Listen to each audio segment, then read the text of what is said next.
দুনিয়ার ছোট বড় খবর নিয়ে আমি অনুশ্রী শুরু করছি আপনাদের প্রিয় অনুষ্ঠান খেলা আর খেলা। ফুটবলের ডায়েরি নিবেদন করছে সংবাদ প্রতিদিন। সর্বভারতীয় ফুটবল ফেডারেশনের সভাপতি কল্যাণ চৌবে সুপার কাপের দলগুলোকে চিঠি দিয়ে জানিয়েছিলেন প্রতিযোগিতা একসঙ্গে 6 জন বিদেশিকে খেলানো যাবে। তার এই অবস্থানের প্রতিবাদ জানিয়েছেন মোহনবাগান সুপার জায়ান্ট। ফেডারেশন সভাপতির মত বদল নিয়ে প্রশ্ন তুলেছেন সবুজ মেরুন শিবির। গত মে মাসে কল্যাণ বলেছিলেন, ঘরোয়া প্রতিযোগিতাগুলিতে বিদেশি ফুটবলার সংখ্যা না কমালে ভারতীয় ফুটবলের উন্নতি সম্ভব নয়, প্রতিবাদ বিকাশ হবে না। সেই অবস্থান থেকে সরে এসে সুপার কাপে 6 জন বিদেশি খেলানোর কথা ভাবছে ফেডারেশন সভাপতি। মোহনবাগান শিবিরের বক্তব্য, ফেডারেশন সভাপতি নিজেই বিদেশি ফুটবলার কমানোর কথা বলেছিলেন, অথচ তিনি এখন একসঙ্গে 6 জন বিদেশি খেলানোর কথা বলছেন। আইএসএল এর মতো সুপার কাপেও 4 জন বিদেশি খেলানোর নিয়ম মানা হোক, 4 বিদেশি খেলানো হোক, 6 জন নয়। এ ব্যাপারে ফেডারেশনের সভাপতির বক্তব্য অবশ্য এখনো জানা যায়নি।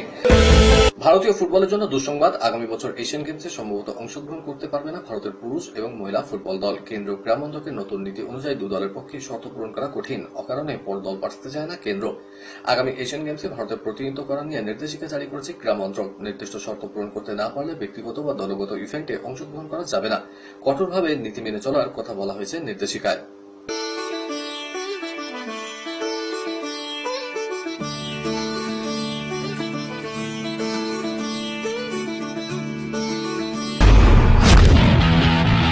ক্রিকেটের ডায়েরি ঘোষণা করা হলো ওয়েস্ট ইন্ডিজ সিরিজের জন্য ভারতের টেস্ট দল। প্রত্যাশা মতোই দলের অধিনায়ক শুভমান গিল।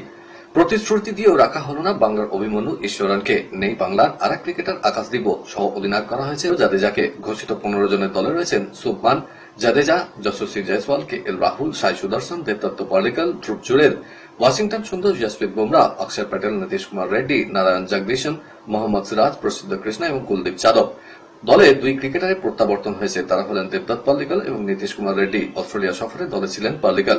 ইংল্যান্ড সিরিজে চোটের জন্য খেলতে পারেননি। এই মুহূর্তে মিডল অর্ডারে খেলার পক্ষে উপযুক্ত তিনি। গুরুর পথেই চলেছেন শিষ্য। গুরু যুবরাজ একসময় ছক্কা হাঁকিয়ে দুনিয়া শাসন করতেন, সেই মন্ত্র নিয়ে এগিয়ে চলেছেন অভিষেক শর্মা। এশিয়া কাপের আগে ভারতের তরুণ ওপেনারকে কি পরামর্শ দিয়েছিলেন 6 ছক্কার রাজা, সেটাই ফাঁস করলেন অভিষেকের বাবা রাজকুমার শর্মা। সুপার 4 ম্যাচে পাকিস্তানের বিরুদ্ধে 39 বলে 74 রান করেন অভিষেক। সেই ম্যাচ প্রসঙ্গ টেনে রাজকুমার বলেছেন, অভিষেককে যুবরাজের সবসময় গুরু মন্ত্র দিয়ে থাকে, পরিস্থিতি অনুযায়ী খেলো। তিনি সবসময় চান অভিষেক ভারতকে ম্যাচ জেতাক, যেন অভিষেক মাঠে নামে শুধুমাত্র দলকে জেতানোর লক্ষ্যে, কোন ব্যক্তিগত সাফল্যের জন্য। ভারতীয়দের অনেকেই উন্নতি করেছেন T20 র্যাঙ্কিং এ। এক ধাপ উঠে ব্যাটারদের তালিকায় 3য় স্থানে তিলক বর্মা। ভারত অধিনায়ক সূর্যকুমার এক ধাপ উঠে রয়েছেন 6ষ্ঠ স্থানে। অলরাউন্ডারদের তালিকায় 11 নম্বর উঠে এসেছেন অক্ষর প্যাটেল। এই তালিকায় এখনো শীর্ষে হার্দিক পান্ডিয়া। বোলারদের তালিকায় শীর্ষে বরুণ চক্রবর্তী। অর্থাৎ T20 ক্রিকেটে ব্যাটার, বোলার এবং অলরাউন্ডার 3টি র্যাঙ্কিং এ শীর্ষস্থানে রয়েছেন ভারতীয়রা। 2025-এর IPL এর চূড়ান্ত হতাশ করেছে Kolkata night Riders. Defending champion হিসেবে মাঠে নেমেছিল তারা, কিন্তু এবার প্লে অফে যোগ্যতা অর্জনটুকুও করতে পারেনি সিটি অফ জয় ফ্র্যাঞ্চাইজি। 14 ম্যাচের মধ্যে জিতেছে মাত্র 5টিতে। 2টো ম্যাচ বৃষ্টিতে ভেস্তে যাওয়ায় জুটেছিল আরো 2 পয়েন্ট। বাকি 7 ম্যাচ হেরেই মাঠ ছেড়েছিলেন সোনেল আর রাসেলরা। লিগ তালিকায় কলকাতা শেষ করেছিল 8ম স্থানে। এই হতশ্রী পারফরমেন্সের পর ঘুরে দাঁড়াতে হলে বড়সড় রদবদল যে প্রয়োজন তা মৌসুম শেষে জানিয়েছিলেন বিশেষজ্ঞরা। KKR টিম ম্যানেজমেন্ট সেই রদবদল শুরুটা করেছে কোচকে সরিয়ে। 2023 থেকে 3 মৌসুম দায়িত্ব সামলানোর পর সরতে হয়েছে চন্দ্রকান্ত পণ্ডিতকে। ক্রিকেট মহলে অল ইন্ডিয়া কান পাতলে শোনা যাচ্ছে, নাইটে পরবর্তী প্রশিক্ষক হওয়ার দৌড়ে এগিয়ে ইয়ন মর্গ্যান। 2 দফা মিলিয়ে 4 বছর কলকাতায় খেলেছেন তিনি। তার নেতৃত্বে 2021-এ ফাইনালও খেলেছে ফ্র্যাঞ্চাইজি। কোচ হিসেবেও তিনি সাফল্য এনে দেবেন আশাবাদী কর্তারা। পাকিস্তানকে মাঠে এবং মাঠের বাইরে বারবার পর্যদস্ত করেছে ভারতীয় ক্রিকেট দল, কিন্তু তবুও বারবার বিভিন্নভাবে মাঠে ও মাঠের বাইরে ভারতীয় ক্রিকেট এবং জাতীয় ক্রিকেটারদের নিয়ে উল্টোপাল্টা মন্তব্য করতে দেখা গেছে পাকিস্তানের প্রাক্তন এবং বর্তমান ক্রিকেটারদের। সেই প্রসঙ্গে এবার পাকিস্তান ক্রিকেট দলকে আরো একবার সতর্ক করে দিলেন ইরফান পাঠান।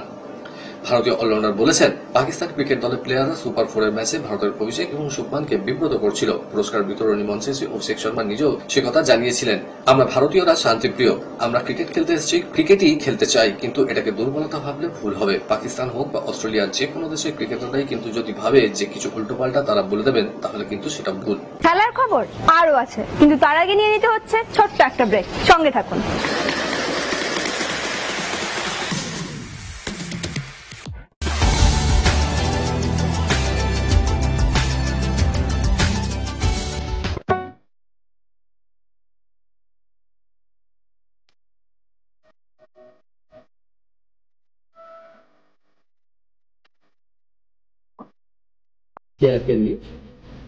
সাপ্তাহিক বিনোদন অনুষ্ঠান বিনোদন.com দেখুন প্রতি শনিবার ঠিক রাত 10:25 আপনাদের প্রিয় চ্যানেল ভিশনে।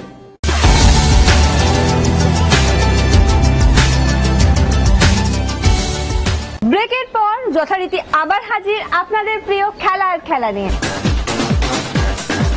বিদেশের ডায়েরি।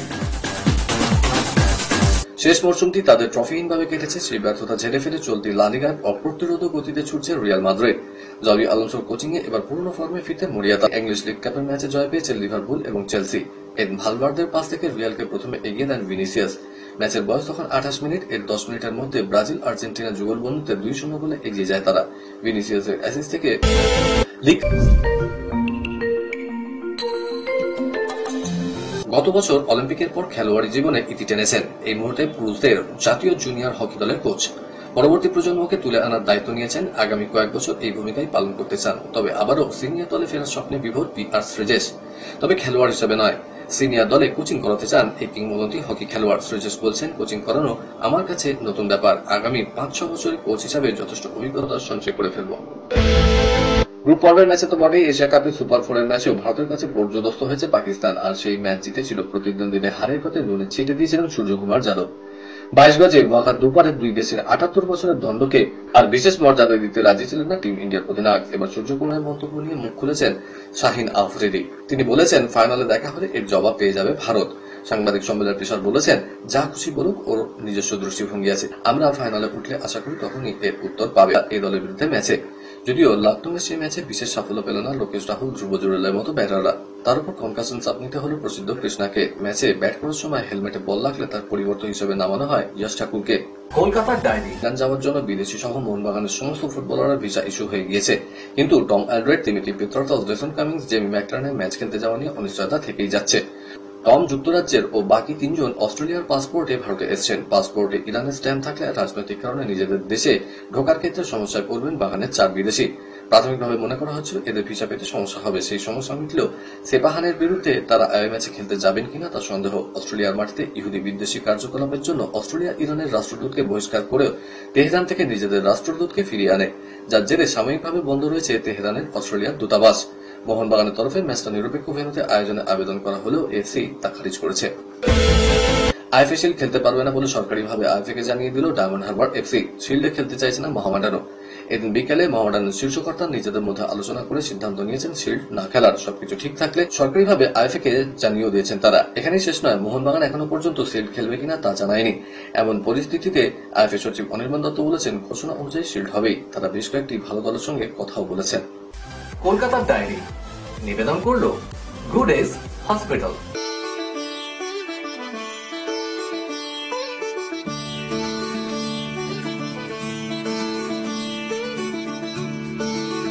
আজ তবে এ পর্যন্তই থাক। আবার দেখা হবে আগামীকাল ঠিক এই সময় এই চ্যানেলে। শুভরাত্রি।